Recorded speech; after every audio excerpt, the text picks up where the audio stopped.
Alors, mon parcours, il a démarré il n'y a pas très longtemps en fait, parce que j'ai commencé à m'intéresser vraiment au théâtre au lycée. Donc avec ma classe, on a commencé à faire des petits trucs, c'était plutôt pour rire, et puis j'ai commencé à vraiment m'investir et à avoir beaucoup plus de pièces, enfin beaucoup de pièces tout court en fait, que j'en voyais pas avant. Donc après, Alexia, donc à partir de cette année, elle m'a demandé de rejoindre les conspirateurs et elle m'a parlé un petit peu du projet.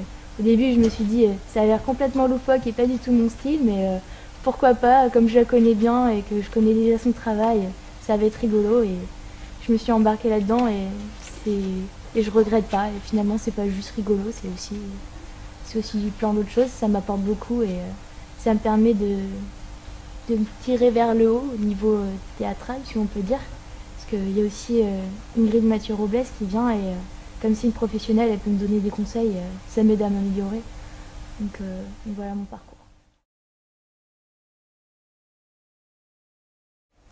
Alors les conspirateurs, pour moi, c'est une troupe complètement libre. C'est-à-dire que je trouve que le statut d'association, ça nous va bien. Parce que on a une autonomie totale et on n'est pas, on n'est pas sous l'autorité de quelqu'un et de jouer telle chose. Et du coup, ça nous permet d'être totalement délurés. Et c'est ça qui est vraiment chouette. Donc, du coup, et d'écrire ensemble et de mettre en scène ensemble. Donc, du coup, on forme vraiment une équipe, pas une espèce de hiérarchie ou quoi. Je dirais libre et déluré. Alors, déjà, j'espère continuer avec eux.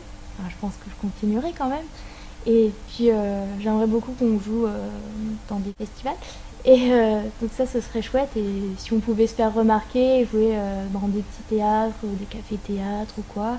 Et puis ensuite, réécrire un spectacle et faire un travail encore mieux que celui-là. Ok.